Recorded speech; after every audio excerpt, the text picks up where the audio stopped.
ជួលកង់មួយនេះវាមានបញ្ហាតាំងមកដុំនេះហើយ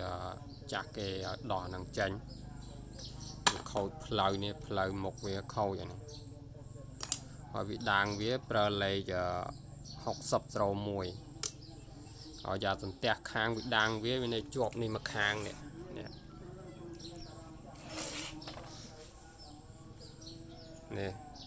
អាហ្នឹងគេមួលចាស្នាមគេដោះម្សាប៉ុន្តែគេប្រហែលជាធ្វើកាតឥឡូវមកដល់កន្លែងខ្ញុំនេះប្រាប់ដោះនេះមានច្រើនដែរហ្នឹងឧបករណ៍មានគុំមានអីមកដោះបាននេះ